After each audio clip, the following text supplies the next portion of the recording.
Part 1.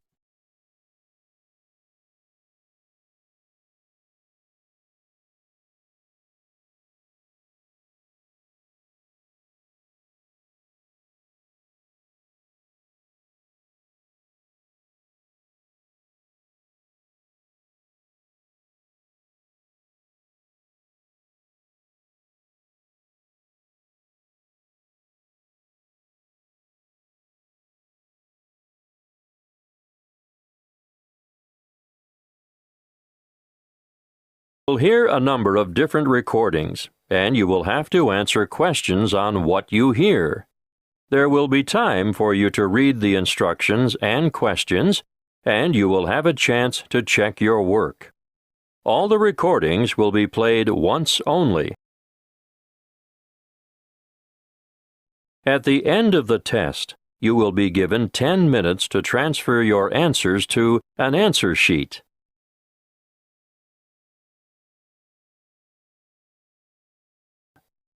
You will hear a conversation between an officer of the Small Claims Tribunal and a consumer who wants to make a claim. First, you have some time to look at questions 1 to 6.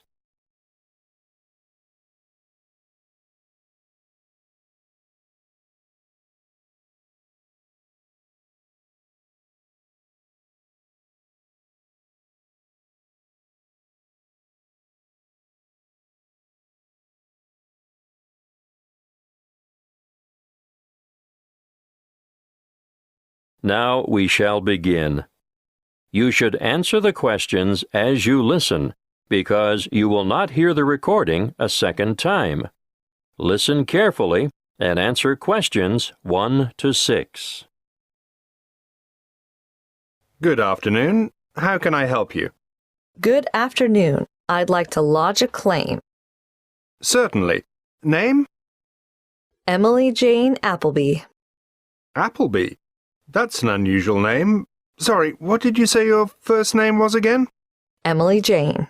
Now, Miss Appleton, could you please fill in this claim form? I've never done that before. Can you help me? Yes, of course. The first part is for the claimant's details. Where do you live? At 1 Uranga Street, Durham. How do you spell Durham?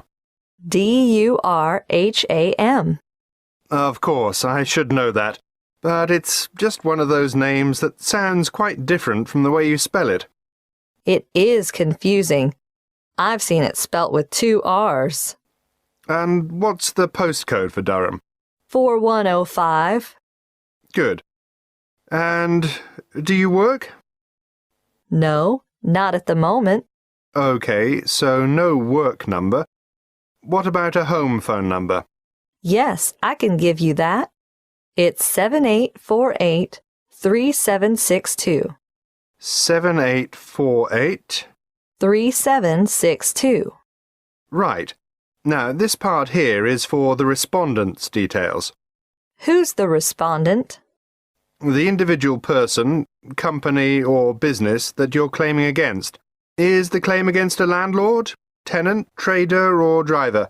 Well, it's a company that sells home appliances.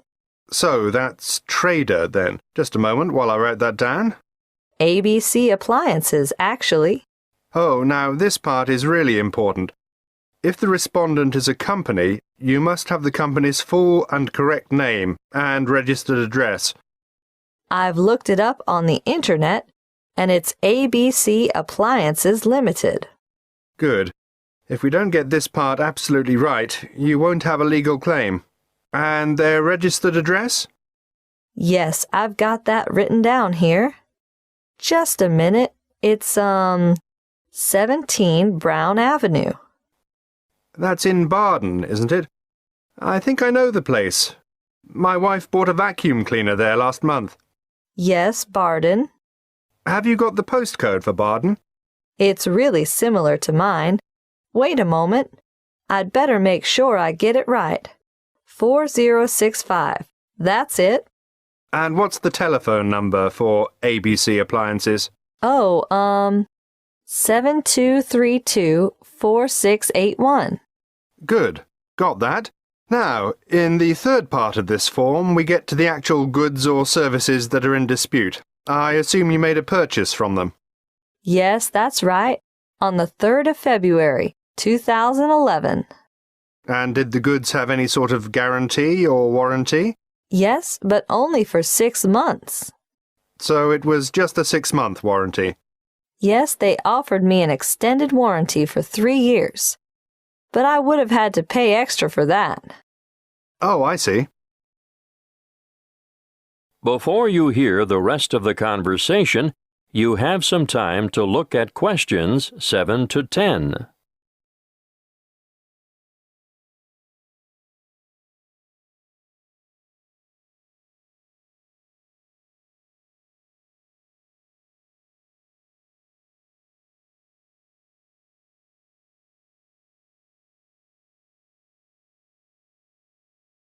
Now listen and answer questions 7 to 10. You'll need to give a full description of the goods involved, the nature of the defect or fault, and any other relevant particulars. So, tell me, what did you buy? I bought a washing machine. Yes, but what brand, model, and serial number? The brand name was Mallard, and it was the Whisper model. Serial number, just a moment. I've got the warranty papers in my bag. Yes, here it is. Serial number XY303. Great. Now I need to know how much you agreed to pay. It cost £1,000. Did you trade in your old machine? Yes, as a matter of fact, I did. Okay. Now, what were you given for the trade-in? £250. So, in actual fact, the purchase price you agreed on was £750. That's right. And they delivered the goods 2 days later, on the 5th of March, and picked up the trade-in at the same time. Now, think carefully about this next question. What did the respondents say about the quality of the goods, or the way they would perform? The salesman who served me at the appliance shop said, "The Mallard Whisper model has a much shorter cycle, so it uses less power. Oh," and he added, "and it will also use less water." Is that true? Well, partly. It does seem to use less water, but both the wash cycle and the rinse cycle go on for much longer than my old machine, so I don't see how it can use less electricity. But the sales assistant also said, "This model is whisper quiet." And is it? No, not at all. It's so noisy we can't hear the television in the next room.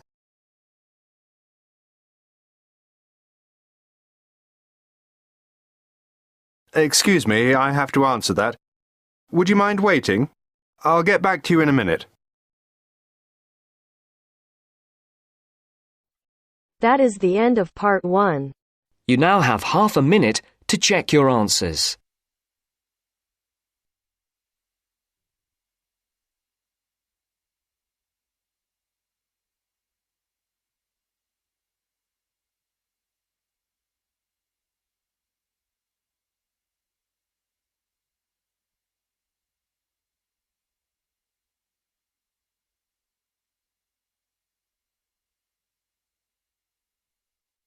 Now turns to part 2. Part 2.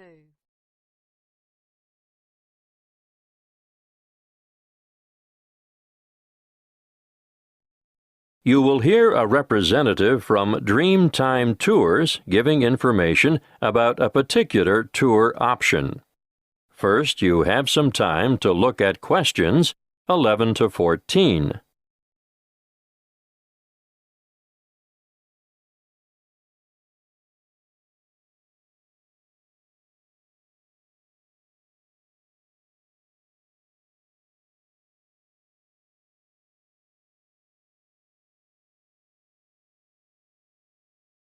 Listen carefully and answer questions 11 to 14. Dreamtime Tours have just the tour for you. The one I have chosen to talk to you about today is what I consider our best tour. It will take you from coast to mountain and back again. You'll spend a memorable and very comfortable day traveling in air-conditioned luxury. You'll see from our brochure that we have 4 pickup stops along the coast, and about 20 minutes after we pick up our last passenger for the day, we'll be stopping off briefly at a magnificent housing development, marina, and shopping complex. You'll be able to admire some of the most expensive and lavish houses on the coast. And here we'll take a quick walk around the waterfront. Now, despite its name, Hope Island, we can reach it without getting our feet wet or taking a boat ride.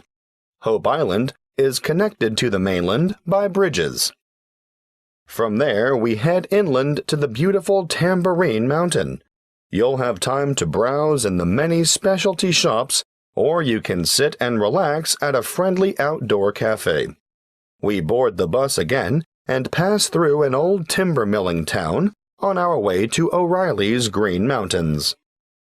Once there, you might wish to venture across the famous Treetop Walk, which is a bridge suspended in the canopy of a rainforest. Definitely not for the faint-hearted. If you're not up to the excitement of this walk, or perhaps after you've done it, why not enjoy lunch on the balcony of O'Reilly's restaurant? Before we leave, you'll have time for a stroll through the botanical gardens, or perhaps you'd like to feed the beautiful parrots and other birds. We'll supply the birdseed.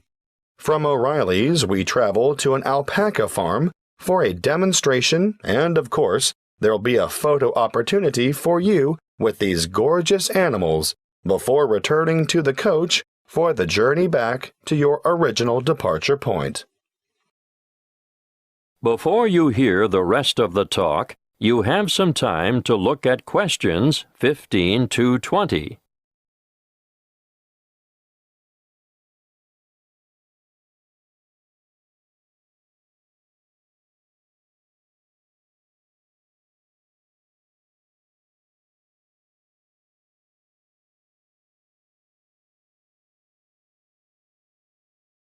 Now listen and answer questions 15 to 20.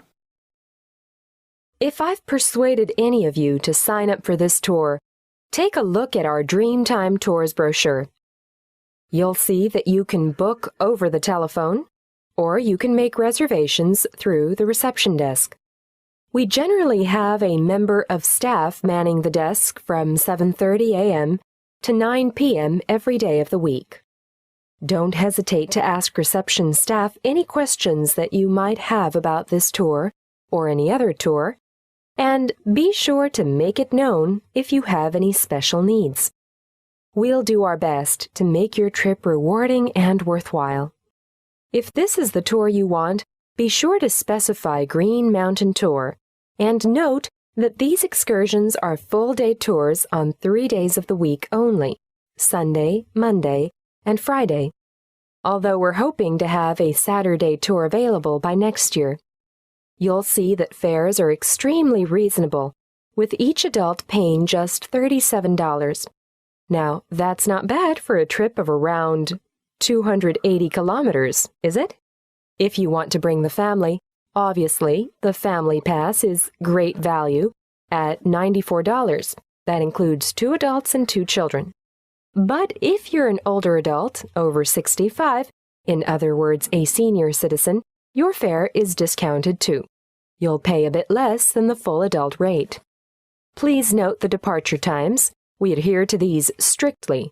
The coach will leave the southernmost point of Coolangatta at 10 to 8 sharp, travel through Burleigh, and on to Surfer's Paradise, which is our most popular pickup point, departing from there at 8:30 in the morning. At 8:45, we make our last pickup at Labrador. May I remind you to dress appropriately for the day? Ladies, no high heels, please. Comfortable walking shoes are what is required, and I always recommend that everyone takes a light jacket because the mountain air can be quite cool compared to the heat and humidity of the coastal regions. Oh, something else I should remind you of. The prices quoted in the brochure are just for coach travel. although we can arrange for a minibus to collect you from your accommodation and bring you to the departure point free of charge. If you want to avail yourself of this service, be sure to let the booking clerk know. You will need to bring along extra cash or a credit card to cover expenses such as optional side trips, food and drink, and, of course, entrance fees to the various attractions. Well, that's all I have time to tell you. If you have further inquiries, please use the phone number on the brochure. That is the end of part 2. You now have half a minute to check your answers.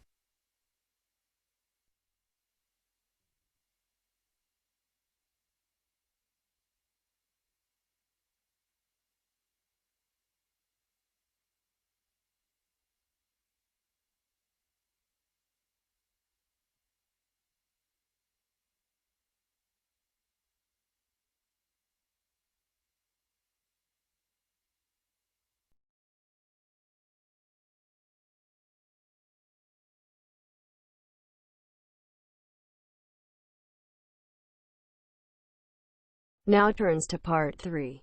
Part 3. You will hear a conversation between two training college students and their liaison officer who is enrolling them in a volunteer program which provides English language support in a local secondary school. First, you have some time to look at questions 21 to 25.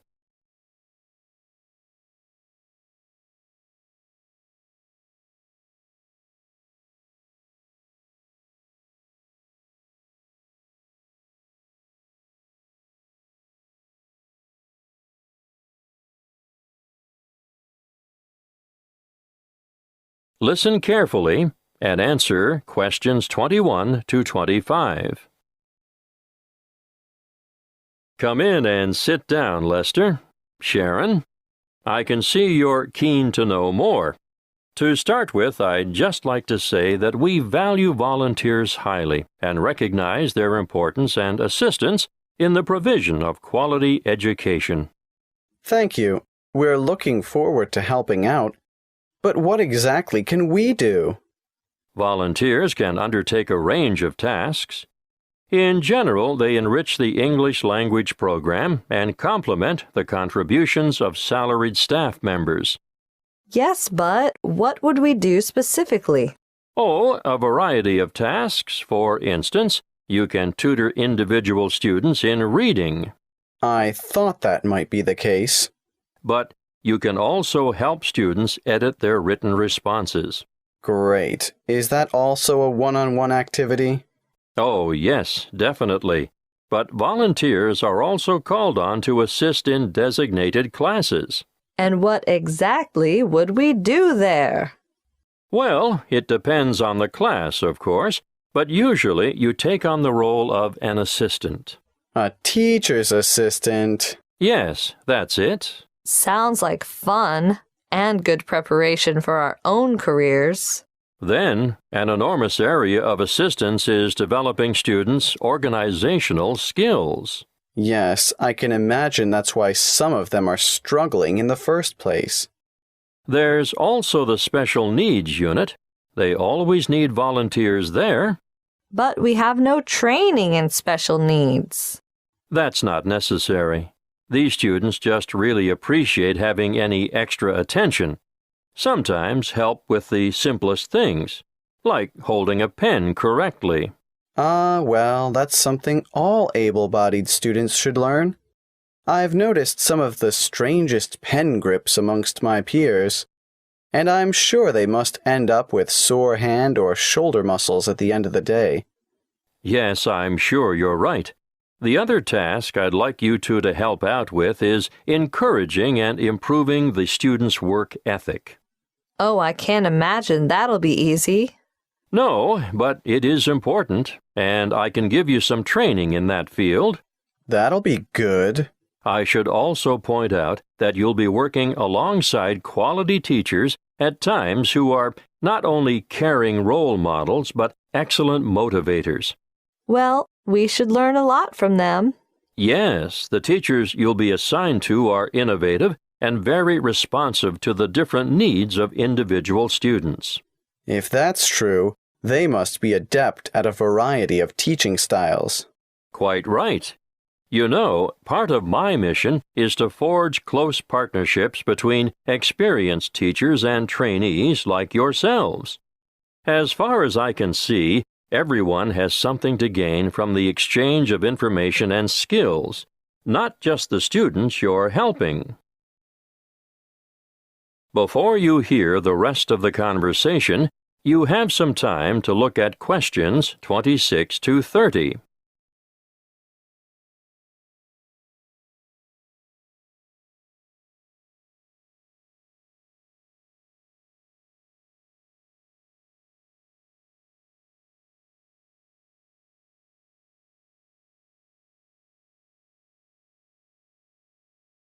Now listen and answer questions 26 to 30. There are a number of interesting developments going on at the moment, and I've chosen you two because of your varied academic backgrounds. Now you, Sharon. I majored in business studies before I came to Teachers Training College. Yes, exactly. Well, I've always been more interested in science, marine biology in particular. Yes, I think it's quite exciting. The school you're going to assist at is augmenting the number of vocational learning experiences offered within its subjects. Educational philosophy these days seems to recognize the importance of increasing practical components in the curriculum. Areas of development being pursued include building and construction, agriculture, business education, and hospitality. But the Marine Studies course is already well developed. Oh, now I see where we fit in. You'll find that the school has an excellent library and audio-visual collection. There are 3 computer laboratories and a special needs network with 6 stations. Ah, they are well equipped. Wait till you see their independent learning center. What's so special about their ILC? They have the most sophisticated self-learning software I've ever seen in this region of the country. Really? Uh-huh. And there's a wide number of extracurricular activities, an extensive sporting program. Oh, sport? Not my thing at all. Well, no, maybe not. But they also promote students' participation in different scholastic competitions. I'm impressed. I think we're going to enjoy this. That is the end of section 3. You That now is the have end half of a part minute 3. to check your answers. You now have half a minute to check your answers.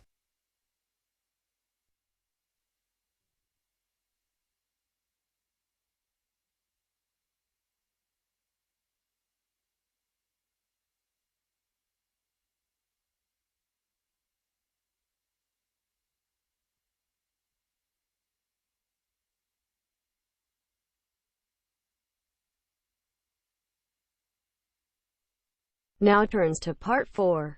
Now turn to section 4. Section 4. You will hear a talk by a health studies lecturer on anxiety. First, you have some time to look at questions 31 to 40.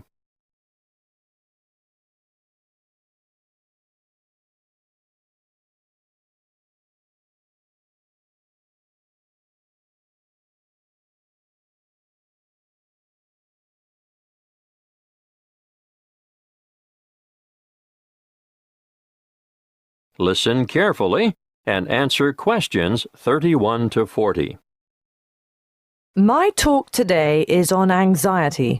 Anxiety is something you've all experienced at some time in your life, so you'll know that it's an emotional condition in which feelings of dread, fear, and mental agitation predominate. However, what we call an anxiety state or anxiety neurosis or phobic state, they all mean the same thing, is characterized by anxiety reactions far greater than those normally expected for the circumstances, and these reactions may be severe and prolonged. This is the most common form of neurosis in westernized countries. Usually, normal anxiety decreases with repeated exposure to the feared situation, whereas a neurotic anxiety tends to increase. Gradually, the person is inclined to avoid the feared situation and views it with increasing dread. Sometimes there may be an inherited tendency for this, but usually environmental issues are more important. The individual may have been a worrier throughout life, and a stressful condition, just before symptoms set in, is common. Often there is a gradual build-up of anxiety, possibly for weeks or months, before the ultimate break occurs. The precipitating cause is usually one of great significance to the patient, often related to personal events, such as bereavement, a breakup, threats to career, health, or personal integrity. What are the symptoms of phobia? Well, phobic states often develop into severe, crippling challenges that can be very difficult to overcome. The person develops a fear of certain situations. It's not uncommon to have one or more of these present at the same time. I'm going to name some frequent phobias and give you a description of their symptoms. Let's start with agoraphobia, which is when the person has an intense anxiety about venturing outside the safety of the normal home surroundings. It may be impossible for this person to ever go out alone. Their fear of public or open spaces is completely irrational, and they often end up leading very secluded lives. Claustrophobia, on the other hand, is a morbid fear of closed-in areas or places. If you see me taking the stairs instead of the lift, think about it. Am I trying to get more exercise, or am I trying to avoid the confined interior of the lift? And I'm sure you all know people who are afraid of flying. Sometimes it's the fear of being enclosed in the aeroplane itself, and you can imagine how the cramped confines of airline toilets are really bad news for these sufferers. Now I'll move on to discuss social phobia, which, believe it or not, is more common in men. It's an acute anxiety that develops when they are in the presence of others. They feel self-conscious, apprehensive, and embarrassed. If attention, real or imagined, is focused on the sufferer, he becomes uneasy and may blush, stammer, or stutter. Some sufferers even develop tremors, shaking or trembling movements of a part or parts of the body. Or another very common sign of their extreme discomfort is that they perspire profusely on their palms, under their arms, or on their feet. That brings me to the last one that I want to mention today, and that is single phobia. And no, it's not a fear of lifelong bachelorhood. This one is actually precipitated by an acute aversion to dogs, cats, spiders. You may have heard of the term arachnophobia. Well, it applies specifically to spiders, but any single thing can basically cause a strong aversion. Snakes, frogs, mice, or rats, for instance. I can assure you the list is unlimited. You name it, and someone is sure to have a phobia about it.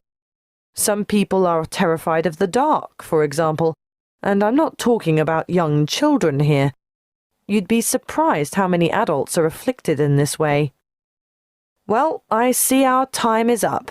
Next week I'll go into some of the treatments and therapies for phobias that have been used over the ages, and some of the relatively new drugs that have recently come on the scene. That is the end of part 4. You now have half a minute to check your answers.